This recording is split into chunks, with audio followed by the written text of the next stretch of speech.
Estamos aqui novamente para finalizar, né, graças a Deus, né, para finalizar a nossa primeira aula de termometria com a nossa terceira parte, certo? Nessa terceira parte, nós vamos lidar com a chamada escala Kelvin. Né? Bom, para que existe a escala Kelvin? Né?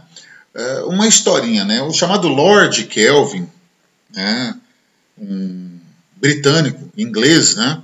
Ele fez um raciocínio que a gente olhando hoje é um raciocínio bem simples, mas que para a época, né, foi fantástico, né, que permitiu a gente a entender o processo de resfriamento, limite de resfriamento de um corpo, né, e isso acabou sendo atribuído o nome de escala Kelvin, temperatura absoluta, o valor de temperatura em Kelvin. Né? Essa pessoa, esse Lord Kelvin, ele fez o seguinte raciocínio. Né? Se eu pegar um gás e resfriar esse gás, lembra, o que é temperatura? Né? Temperatura é a movimentação das partículas que compõem um corpo. Né?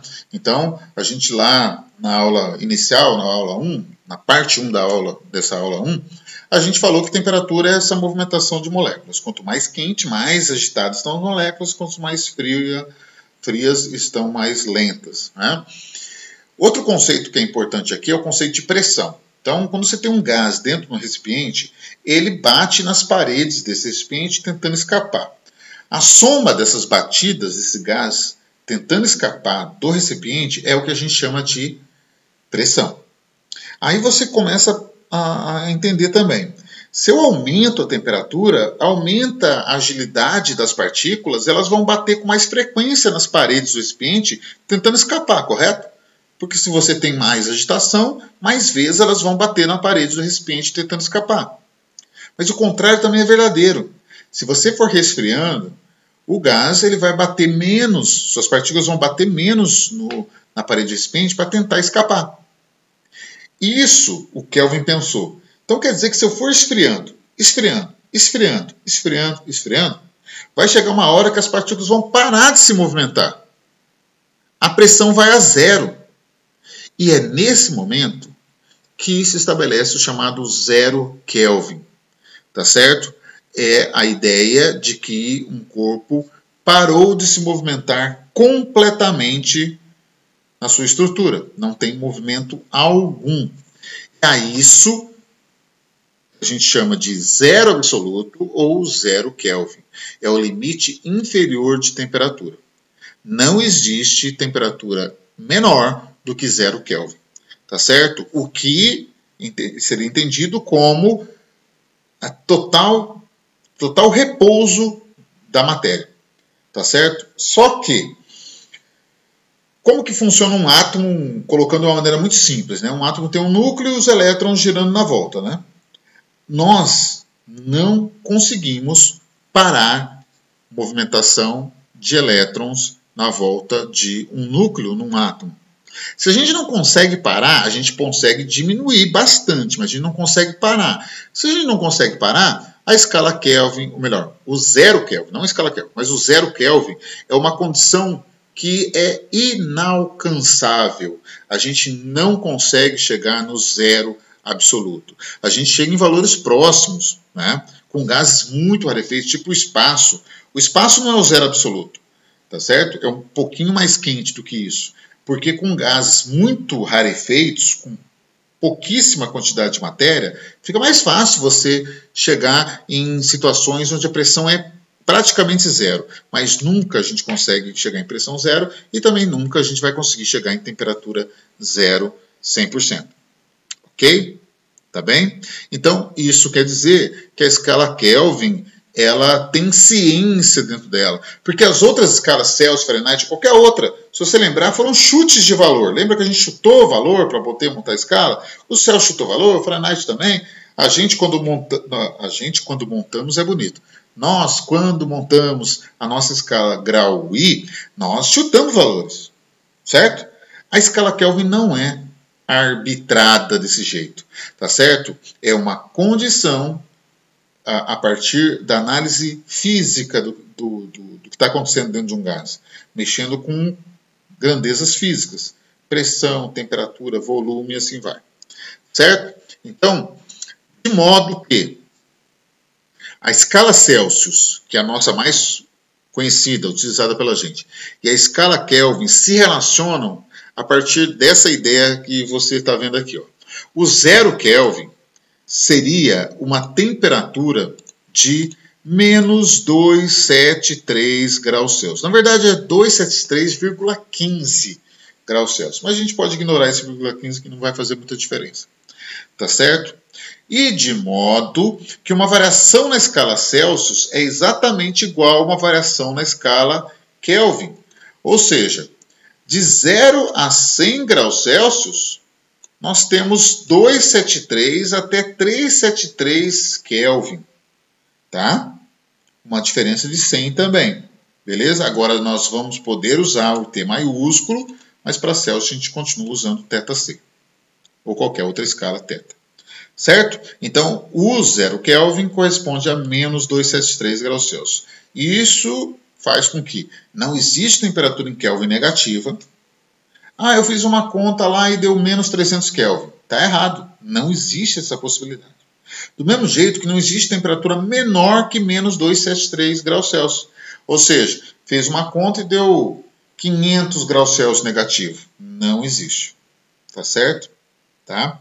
A escala Kelvin ela é utilizada em várias situações dentro da física, que não é o nosso caso por enquanto, certo?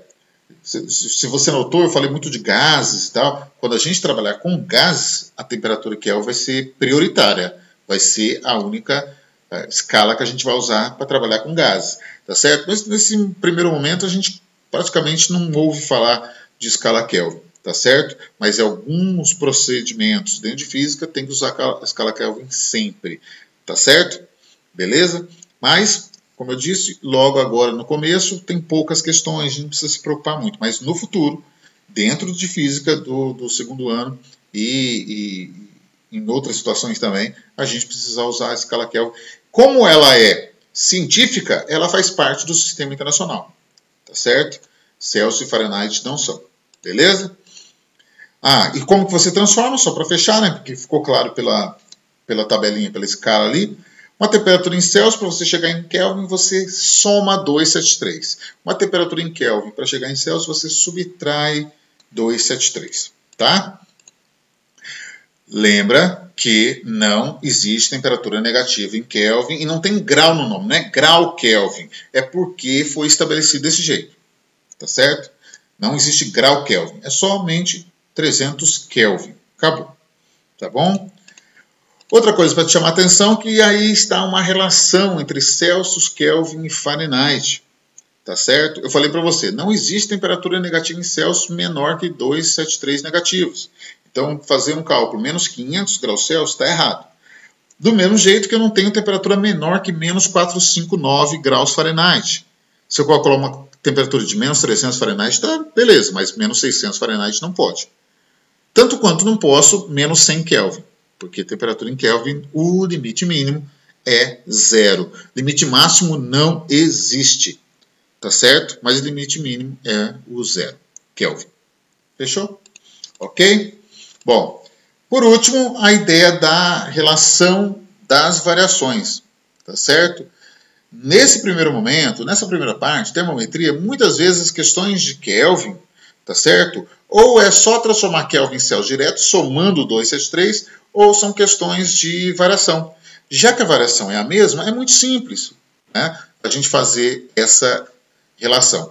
E, mais uma vez, reforçando, a escala Kelvin é a do sistema internacional, ela é chamada absoluta porque ela tem, né, nada é melhor do que ela, nada mais correta do que ela, porque ela tem a parte física e científica para poder estabelecê-la, certo? Como que a gente faz uma transformação de Celsius para Fahrenheit, Fahrenheit para Kelvin, Kelvin para Celsius? Está aí para você trabalhar quando for necessário, tá bom? É basicamente uma relação, como a gente já viu, para Celsius e Fahrenheit. Só para complementar e fechar, Página 19, exercício 8. Num hospital, uma atendente de enfermagem verificou que em um dado intervalo de tempo, em seu turno de trabalho, a temperatura de um paciente aumentou 3 graus Celsius. Qual seria o valor dessa variação de temperatura se o termômetro tivesse graduado na escala absoluta Kelvin?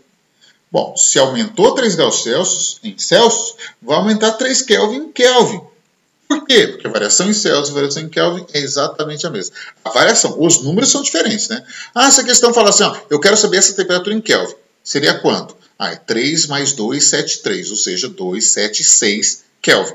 Eu só transformei Celsius em Kelvin, só somando 273. Mas a variação é o mesmo valor numérico.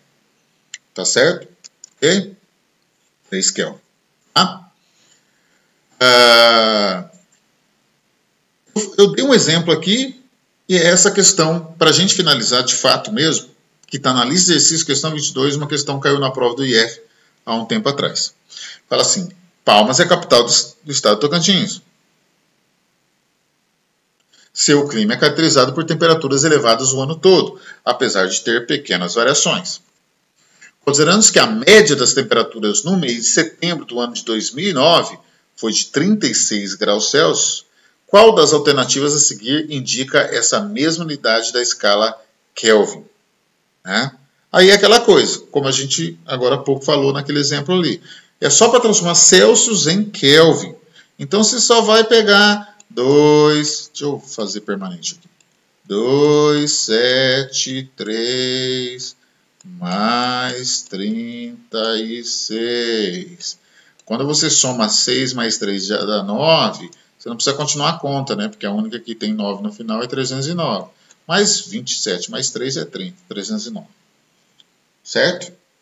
Ok? Nada muito complexo, né? Kelvin é muito simples, assim, nessa etapa que a gente está aqui. Tá? Agora, para finalizar, toda vez que eu terminar uma aula e tal, eu vou te orientar a fazer as questões da lista de exercício, tá? Mas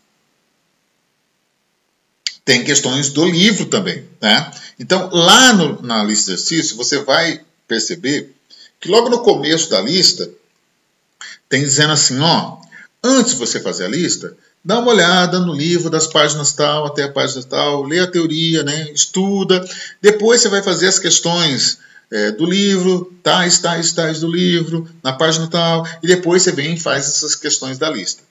Nem sempre é nessa ordem, tá? Às vezes eu falo assim, ó, estuda a teoria, faz as questões tais da lista aqui, depois você faz tais questões do livro, porque daí eu tento colocar um grau de dificuldade, né? Uma ordem de dificuldade. Então, às vezes, as minhas questões são mais simples, eu coloco as minhas primeiro, depois lá, mas de todo modo eu dou instruções do que você fazer para estudar com relação às listas, tá?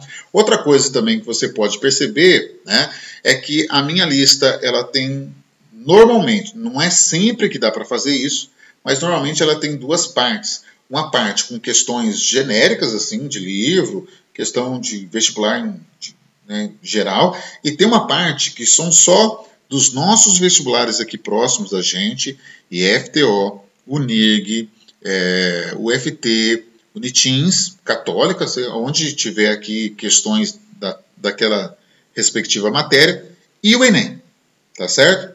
Você vai ver que às vezes tem listas que essa parte ela é grandona, aí você tem que se ligar que tem bastante cobrança disso. E tem outras que a lista não é tão grande, tem menos cobrança, mas não quer dizer que aquele assunto não seja abordado, como eu falei logo no início dessa aula de termometria. Temperatura, o conceito de temperatura não é tão abordado sozinho, mas a gente precisa, né, como base para outras coisas. Então, às vezes, você vai ter questão que você vai ter que transformar temperatura em Celsius em Kelvin e depois disso fazer outra coisa. Então, a questão não fica só resumida em transformar a temperatura, escala de temperatura. Tá entendendo? Tá certo? Então, às vezes, é um termômetro, desculpa o trocadilho, mas de como aquele assunto é cobrado por aí fora, no Enem e nos nossos vestibulares mais próximos aqui, que fatalmente, muitas vezes, você vai acabar optando por fazer algum deles. Fechou? Ok? Tá certo? Então, a gente termina por aqui. Eu agradeço a sua presença, né, sua visualização, a sua atenção, né, e a gente se vê na próxima aula. Nesse meio tempo aí você tem suas atividades para fazer, né? E eu estou à disposição se você precisar de auxílio, ok? Um beijo, um abraço, até mais.